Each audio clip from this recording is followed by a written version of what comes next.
My name is Nidhi and today we are going to discuss about paragraph writing and email writing. First of all, we'll discuss about paragraph writing. So starting with the paragraph writing, a literate person basically has to acquire some skills in him or her. For example, writing skills, speaking skills and reading skills. Writing skills for a person are very important because when you are able to communicate well through your writing, then a person who is hearing you or reading your thoughts through your writing skills is able to understand the information that he is going to convey. So writing skills, how can it be elaborated? It can be elaborated through paragraphs. And where do you read those paragraphs? In novels, in books, in magazines. So whenever we come across any blog or a piece of writing, how do you judge it whether it's a good piece of writing or not a good piece of writing? Sometimes we say, okay, this person or this particular author has written good and this particular author has not written and has not portrayed his ideas or thoughts in a very correct manner. So have we ever thought that how do we judge it?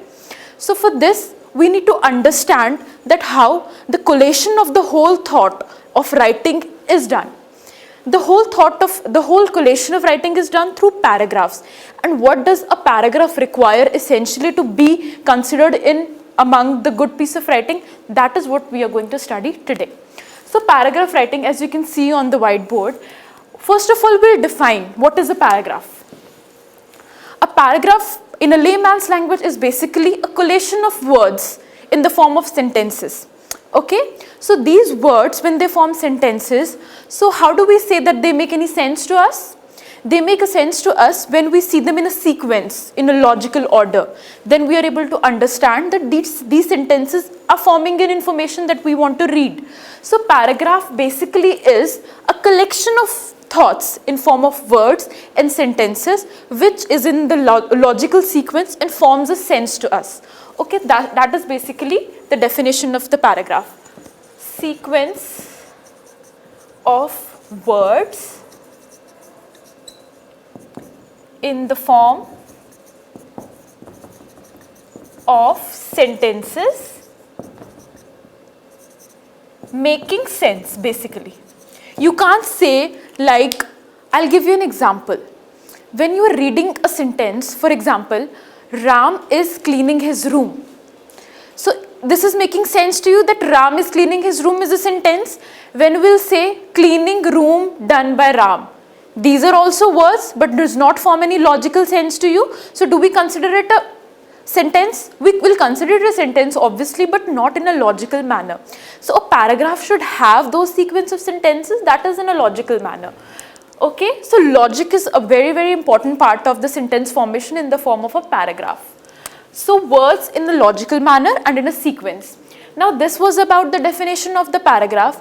Next we'll come across reasons to write a paragraph. Whenever you read a story, any story, whenever you read it, why do you see that, what is the reason for a paragraph? One person could have written like randomly sentences in the form of a book. Why there is the division in the form of paragraph?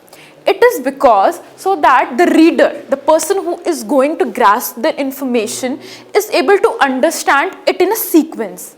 For example, we'll take any novel, for example, Harry Potter or any novel.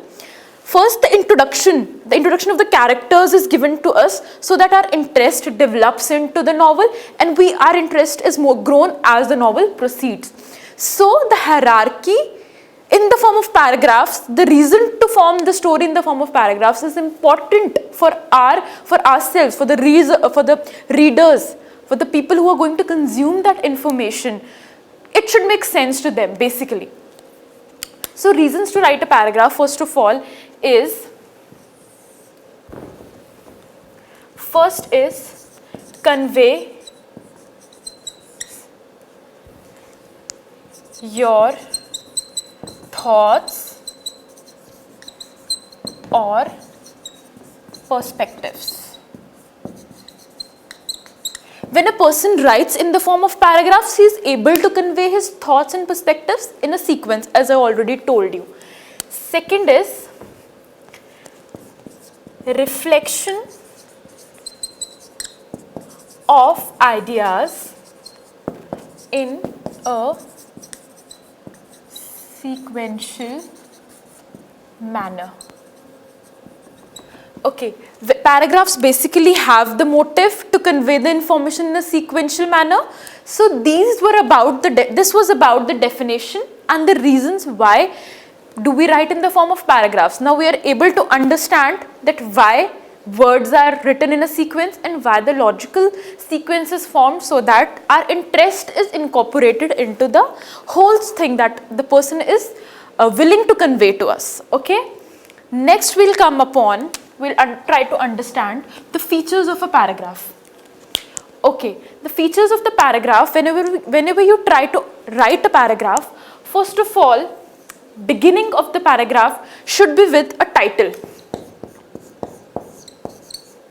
Whenever you are reading any blog or a piece of writing in a magazine or a textbook or any other form of information that you are grasping through books, you always come across a title to it. You always see a title to it, okay? When you are reading about cars, for example, you see automobile engineering, a title given to it, okay? So you are able to understand that what you are going to study in this paragraph or what information that you are going to grasp in this paragraph. So title is very important when you are going to write a paragraph, or when you are judging, or when you are looking for a good piece of writing, you will always see a title over it. And how do you make the title more interesting? How do you make the readers more convinced that the piece of writing is associated with the title? That you should have an interesting title to the paragraph that you are going to write. So title is very, very important. So next is body of the paragraph. Before body, we'll start with the topical sentence. Topical sentence is as the word itself suggests, the top. When you are going to start the paragraph, which we also call as the thesis statement. Thesis statement.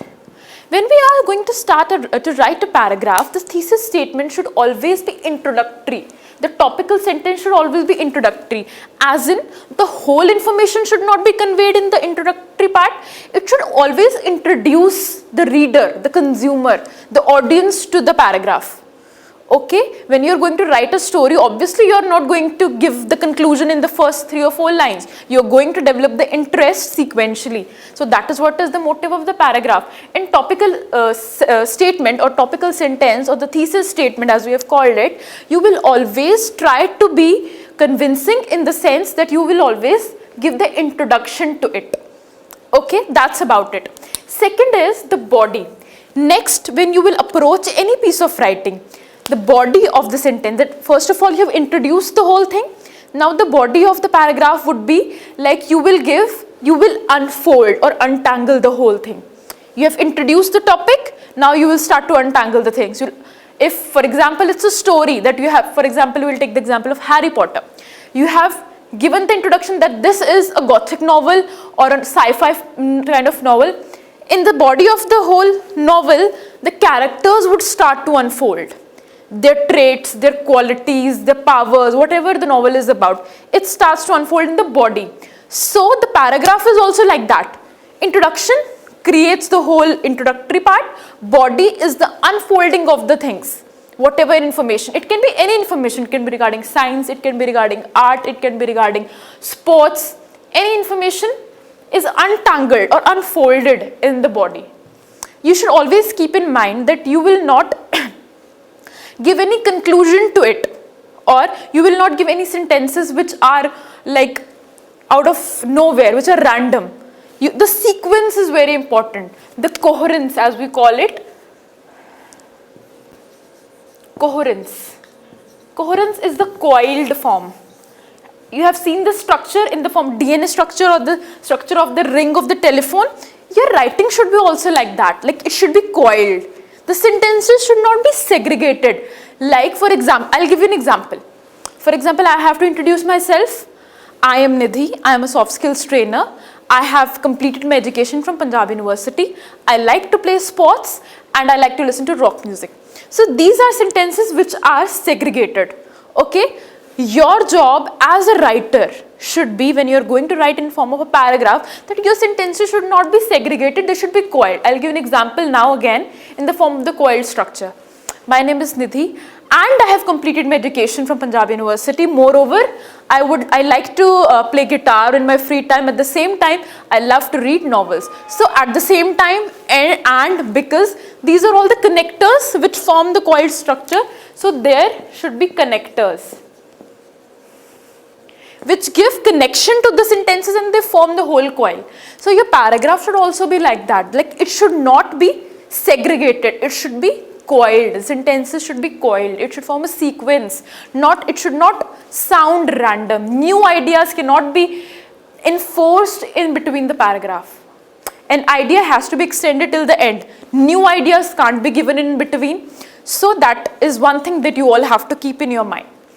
This was about the body of the paragraph. Now we'll come to the conclusion. So when you have conveyed the whole information, like whatever you wanted to convey, it's not always necessary that the conclusion should be very large or at a very lengthy level. You can give a brief conclusion also, but conclusion is a very essential part of any piece of writing which you will consider as good or commendable. So conclusion is very important. Whenever you are trying to conclude a paragraph, keep this thing in mind that your thoughts and your ideas should not be extended for so long.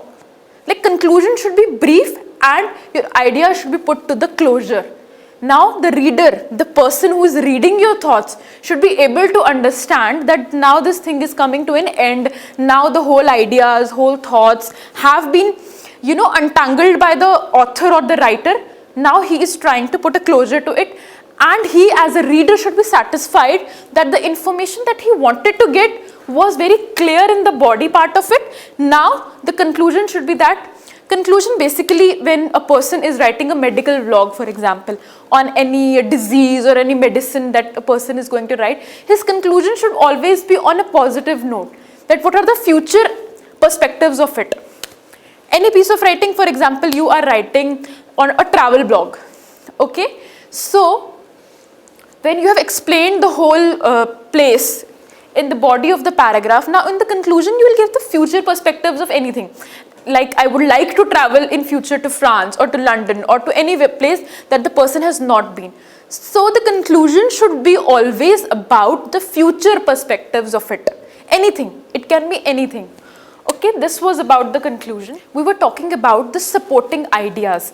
So by supporting ideas, as the word suggests, what are supporting ideas in a paragraph? As in the vocabulary that you are using, the words that you are using, the sentences that you are using. For example, I am writing anything on the food. A food blog I am writing, or any piece of writing that is associated with food. So my words, my ideas should be, or the vocabulary that I am using should be related to the food only. For example, I am starving, I am famished, and words like that. So you cannot add on words which are not associated with the topic. So your words, your vocabulary, your supporting ideas should be always correlated to the topic, and your ideas should not be digressing from it. So this is the main important thing that you should keep in your mind while writing a paragraph. Okay, next we will talk about the unification of the whole paragraph. As I already told you, that new ideas, new thoughts, randomly enforced in a paragraph always creates a confusion for the reader to consume it. I am writing a paragraph and in my mind I know the whole knowledge, or I have the whole knowledge about the paragraph, or I am aware about it, but always consider your reader as a layman, that he does not have any information. So you have to provide him the whole information in a plate, serve him in a way that he is able to understand each and every part of it very clearly. Things in your paragraph should not be blur, or you shouldn't assume that the readers already might know it. So assumptions should take a back seat, and your thought should be starting right from the base level. Okay, this was about paragraph writing, and always try to use good vocabulary about it, and always try to keep your language simple. Always know your audience, okay? That is the foremost important thing. For example, I have to write a piece of blog or a piece of writing that I'm going to write. It is for the person, for people who are just 50 years and above. So my language should be simplistic. I should not incorporate the vocabulary which is not clear to them, or I could not incorporate the lingo which is going on in the current generation and they are not able to understand it. So if I'm going to counter, or if I'm going to cater people who are below age of 16, I can take liberty with the language. I can use words which are more current, which are going in trend. So my words and my vocabulary and my sentence should be according to the audience. I should know my audience and my writing should be based on that. If I'm going to write for the people in a group who are a bunch of intellectuals, so I can take the liberty with the vocabulary, I can take the liberty with the sentences, I can use sentences which can be assumed, I can assume that they might know it. So that is one important thing that a writer should always keep in his mind while writing. Okay, next that we are going to study is email writing. As we have already discussed that writing has a very important role in today's world. It had a very important role in previous times also, but now as the time has changed, we are lost so much into social media and we're consuming so much that we have lost the habit of writing.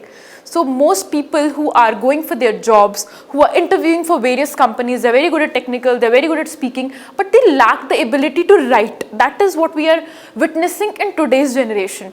So writing is a very important part, but writing has now taken a different level, like piece of paper and a pen have taken a back seat. Now we are into the more technological era, and we are coming across problems through our employees, through our audience, that they don't understand that how they should approach to write an email. That is very simple. So we'll try to understand in today's lecture that why is email writing important and what are the attributes that a good email or the formal or informal email should have. First of all, we'll understand the importance of email in today's world. As I have already discussed with you, that pen and paper in today's world, as the time is changing at a very rapid speed, has taken a back seat, and now we are more confined to our laptops and our computer systems. So everything is so fast that we have to grasp the whole thing in a very split second. So email, what is an email, why is it necessary, and what are the attributes that it should have, that we are going to study today. Email is basically used in offices. Basically it is used in formal conversations. That is very clear. We don't exchange email with our friends, we don't exchange emails with our near and dear ones. Email is basically, majority of the times, it is used in formal conversations, in offices, in colleges, or any academic perspective, or any corporate sector. Okay, so a person who is educated and is going to approach the world of corporate, or the world where he is going to earn for himself, he has to know that how should he write an email. So this is about the importance of email in today's world. A person should know how to write an email so that he is able to convey his thought, his information in a very formal way. At the same time, the information should be clear to the person who is reading the email. Okay, anatomy of a good email. First of all, let me tell you, anatomy is basically the body, the physical attributes that an email should have. The salutation, the body, the conclusion, that we are going to study further. Okay, first of all, when you are writing an email, there are two types of email. First of all, formal and informal. Informal takes place very rarely, and usually we counter such occasions when we have to write a formal email asking for a leave application to go for a vacation, or giving any piece of information, and we actually lack the thought process. How should we convey the information? What are the thoughts? What are the lines? What are the words that should be kept in mind while writing an email? That is a problem that nowadays a lot of youngsters, a lot of people who are working from so many years still face. So that is what we are going to discuss. First of all, the subject. As you will open your laptops or your computer systems, you will see a format. In Gmail, you see a format where there is the recipient, where there is the subcease to, and then the person that you're going to give the email, or associate the person with attach the person with the email that you're going to send. So that is the whole structure or the whole format of the email writing. So first of all, when we are writing an email, the first thing that we see is subject, and we often are confused that We are going to write an email and we lack the thought that what subject should it have. So a formal email should always have a subject written to it. Otherwise, it looks very informal and at the same time, it's not very convincing for the person who is going to read your email, okay? So subject is very important. You should write the subject in a way that it is short, brief, and at the same time, it is conveying the thought that you are going to portray in the email. Okay, so subject should present your thought in the form of a title. It is such a thing that is basically the title that worked for the paragraph. Subject is kind of a title for your email. As in, it will convey the information that you're going to present, and at the same time, it is very brief. Okay, subject is very important. I'll give you an example, like if you're writing an email to your HR for a leave application, that you're going for a vacation with your family and friends. So you're not going to write the whole thing that going for a vacation with my family and friends. It will look very shabby and at the same time it will not look like a title or a subject to it. So you'll just write leave application, give the date and then convey the information further. So subject is very important for it. Now the second is salutation or greeting, as we said. When you have an acquaintance with a person, then you will write a dear sir or dear madam. Otherwise, when you are approaching a higher authority, a person whom you don't know and still have a high regard for, you will form respected sir or respected madam. Okay, and you always use comma or a semicolon to it. Next comes the whole body of an email. The whole body of an email should be in a very formal language, as in it should not have informal words like gonna, wanna. These kind of words are very informal and you should always use want to, I am going to, I do not know, I can't. You cannot use can't, you have to write cannot. Okay, so these things should be kept in mind while you're writing an email. So an email should always start with references like, this is to inform you, sir. You should not always write that I want to go for a leave application, I want to go for a holiday, so give me. So this is very informal kind of thing. Your information should be sequenced as we already discussed in the paragraph. Am I clear? Okay. Now we are done with the greeting salutation part of it. Next is email body. I have already explained to you. The closing should be always, the closing of the email should always be with a greeting like regards, respectful towards the higher authority or whomever you are associating the email with. Okay, these are the things that should be kept in your mind while writing an email. I am talking about the formal part of it. Informal part of the email, you can take the liberty of writing informal language or dear, hi, hello. These kind of words are used in an informal kind of email.